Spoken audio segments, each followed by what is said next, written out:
Hello. So the last time we left off on the last two videos, HIV 1 and HIV 2, we left off with a discussion about my friend in California whose fiance told her as they were driving to the courthouse to get tested before their marriage that he was HIV positive. And this is after they'd already been having sex for about a year, and they'd had sex once with no condoms, and he ejaculated inside of her, and he also had oral sex all the time. But he was feeling guilty and decided he needed to tell her before going down to the courthouse. So with much weeping and gnashing of teeth, we all waited for the test results to come in. So let me give you some information about the kind of test that she took to find out, because a traditional test makes you wait a month, then 60 days, and then 90 days, and sometimes 6 months. Excuse me, 6 months before you find out if you are fine, because that test tests for the antibodies that your body creates in reaction to the HIV virus. But this other test that I told her about, the RNA HIV test, that's again the RNA HIV test, that test will check for the HIV virus, not the antibodies. And it can detect the virus in as little as 9 to 11 days after exposure. So um, you have to pay like $169 in most places. You have to go to a laboratory and they draw your blood. They send you an email telling you to come into the office, and within 2 business days, they give you your results, good or bad. If it's good, they're still not going to call you. You have to come into the office to get your results. They want to counsel you. And then in the course, if the information is not good, they want you there so they can help you get through that initial shock. So my friend was going to come out here to Atlanta, and I was going to just sit here with her and just be there for her. Go, get a test out, get it tested, get the test done here, go with her, get the results, all of that. And then we started talking, and she decided she wanted to be with her mom. But I was on the phone with her when she spoke with her mom to tell her what was going on. And then the day that she waited the appropriate amount of time, and on the 12th day she went and got tested. And then 2 business days later, she got a call or an email saying, "Come on in." She came in the next day, and which was this past Thursday, and we all waited. We just waited on, I was on the phone. She and her mom were in the office. He opened the paper up, and he said the results are negative. We did not find the presence of HIV in your body. And they were in such shock and just turmoil that they didn't understand the results, because I think someone fell to the floor, and I know she was crying. And the doctor had to calm them down and say, wait a minute, this is good news. We don't see the virus in the body. And that's what negative means. A positive result would mean that we found the virus in your body. So that made them feel better. So let's fast forward to a couple of days after that. She's feeling lots of euphoria right now, but her fiance is still out there. He had been living with the disease for 6 years. And, he was having mixed feelings about her reaction, and which nobody cared about. And like at this point, we just don't care about how you feel, because you didn't care about the harm you could have caused her. The discussions she's now having with her fiance revolve around will they go forth with the marriage? Can she trust him again? Does she want to deal with the idea of a spouse being positive and having to possibly take medication herself to protect herself via PrEP, which I'll discuss in another video, or trusting that he's going to take his medication and that his level's going to stay low enough not to harm her? How does that look with children? It's just all of these things. It's an extra layer of things to think about. People keep trying to call me. It's an extra level of things to think about.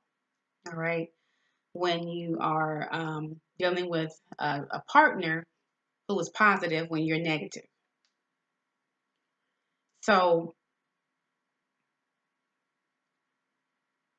What I want to talk about in this video has to do more with what I mentioned in the first two. That how do we have a clean and a pure and an open discussion, a non-judgmental discussion about HIV so that people aren't afraid to talk about it, to get tested.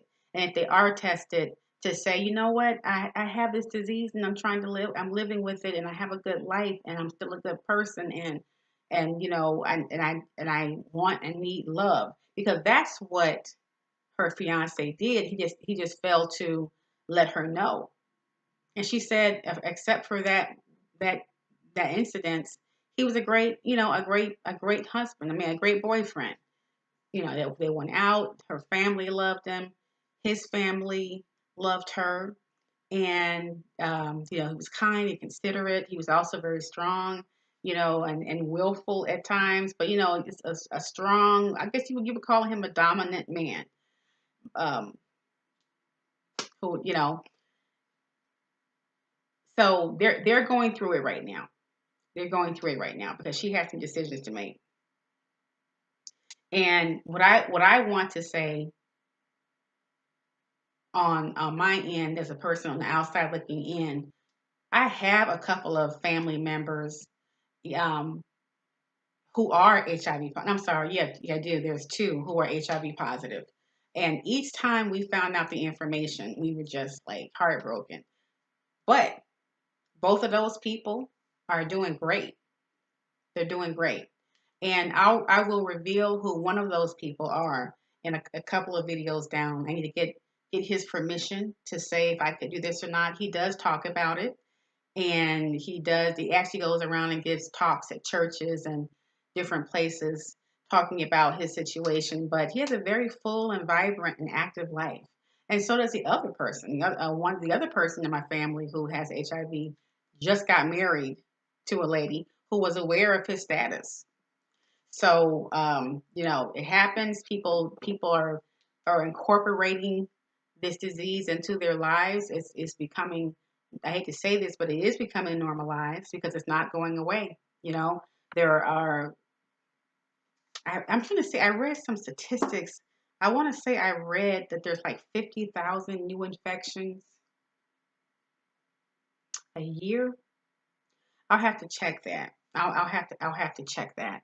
But in my next video, I'm actually just going to talk pure statistics. I'm going to figure out because I'm new to this technology, this YouTube technology, and I don't. It takes me a long time to post a video because I have to edit and it just doesn't work quickly for me. It just doesn't. Like I'm great with numbers, but when it comes to technology, I get terrified. So I'm getting better, but it does take me a long time to just put my things together. And there's just some things I don't know how to do. And I have to call up friends, hey, how do you do this? And I go on Google. And I'm like, you know what? I have other things to do. But I make lots of videos. I just had to get them edited and get them posted up. Anyway, I am going to produce a statistical video about what HIV looks like in our communities. And not just our Black communities, but in our communities, in our world, and what that looks like with married people, with children, teenagers, all of those things. It's so fascinating. It really is. And what I've taken from my research is that if you are sexually active, it's almost a crapshoot whether or not you get this disease. Like really, I don't want it, and I get tested religiously. Actually, it's time for my next test, which I hate. I hate taking the test. I hate taking the test, even when I know I'm okay. Even when I know I've been celibate, I take the test anyway, and I'm always, always, always just holding my breath. Me, the STD counselor, I hold my breath and hope for the best because of all of the things that are attached to having this disease, right? So we have to figure out a better way to talk about it. We have to figure out a better way to discuss it with our family members, our parents, our loved ones, people out in the street. You know, I have friends who do these one night stand hookup things, and I can't. I don't see how you do it. I don't see how you do it. And even when you go through YouTube, you see everybody talking about their hookups and what they do, and I, condoms don't protect you against everything. Condoms break, condoms slip off, and sometimes you all don't even use condoms. I know because when you used to come into my office, you don't know how many times you would walk into my office.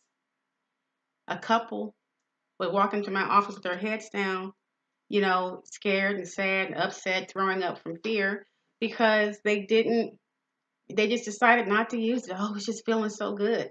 And they just didn't use the condom. Or the man said, oh, I can't get hard enough. Let me just stick it in for a little while and then I'll take it out. But he doesn't. That happens a lot. Or just all kind. Or the woman says, oh, it gives me allergies. It itches. Oh, I just don't like it. Oh, I trust him. I trust her. It, uh, we, we, we, we got to do better. And I know that everybody's having a hard time trusting each other.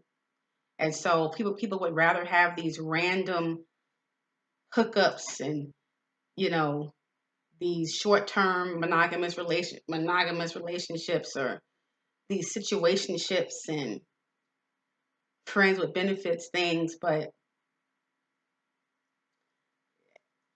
I, it's there's too much at risk. There's too much at risk. There's just too much at risk. I mean, there have been many men that have come up to me that I was interested in, and when it came down to trying to have that conversation about let's do this, let's go on and take it to the next level, and I would whip out my HIV negative test, and I said, I'll go get tested again for you, and you let's go down together, or we can go down to the drugstore and get a test kit and all this stuff. You don't know how many times they would say, mm-mm, I can't do it, or I'm fine, or I got tested 6 months ago. That means nothing to me. I don't know what you did between 6 months ago and today. It means nothing. And they would walk away from me. They were like, literally tell me, hey, this is Atlanta, and good luck. They would get smart with me. You're not making me feel bad at all, because I go to bed every night with a happy heart, knowing that I'm okay. But um,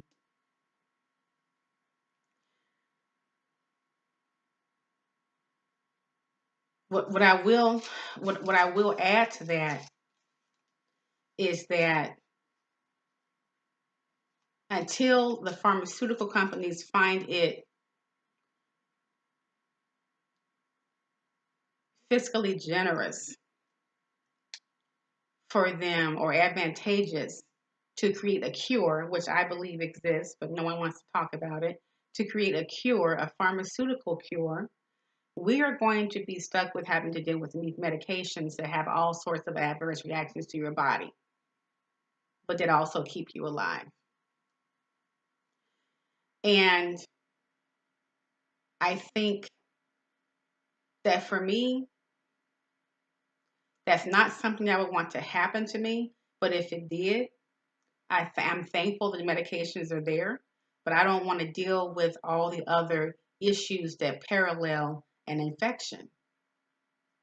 Having to worry about whether or not you can have children, having to worry about the effects of the medication on your system, telling your family, dealing with tiredness, dietary changes.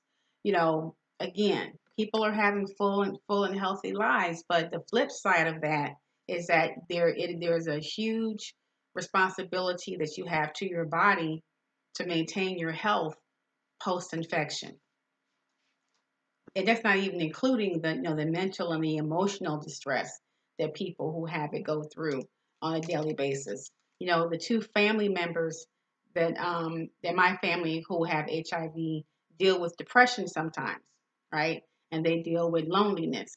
They deal with and one of them who is no longer married wants Mrs. Physical Touch, right? So Oh, let me finish that thought out. I'm going to say something else, but he misses physical touch. You know, he's talked to me about that, but he's afraid of what a woman would say or do if she were to find out that he has his disease. And all I can tell him is that you need to go to support groups where there are other people like you and look at all the variety of people, young, old, of every race and nationality, who are also dealing with this disease. And you would be surprised at how they have progressed in their lives. Some of them are getting married, some of them are having children and not passing the disease to their children. Some of them are meeting at those groups. So, anyway, that's a whole nother video. I don't want to get too far off on that. I just want to say that I wish we would have. Um, Stop calling me. People keep calling me. Delete that. I wish we would have more honest conversations. I wish we would, when you're talking with your friends at the bar about how you flipped it up and did this and smashed it. I hope you also talk about the protection. I hope you also talk about the test you took before you did all of those things. That would be nice, wouldn't it? Okay. Anyway, congratulations to my friend. And I know she's watching right now. And I want her to continue watching because I do different videos on different topics. This is a very new baby channel, but I'm going to have a whole series on HIV. We're going to talk about couples, people who are engaged, children, teenagers who are dealing with it. And I'm also actively interviewing people right now who are positive. And I'm going to have them, not their faces, those who want to, I will, but I'm going to have them on my channel and talking to them about how they live with it. All right. That's just an interest in mine. All right. Oh, and I'll also talk about how I deal with it in my own relationship life. I'm currently in a relationship with a man, and we have not yet been intimate. We've been dating for several months, and it's getting close to that time where we have to have that conversation ourselves. And I've already approached the conversation, and I'll give you some feedback on what the conversation and what it's been like from his end. All right, bye.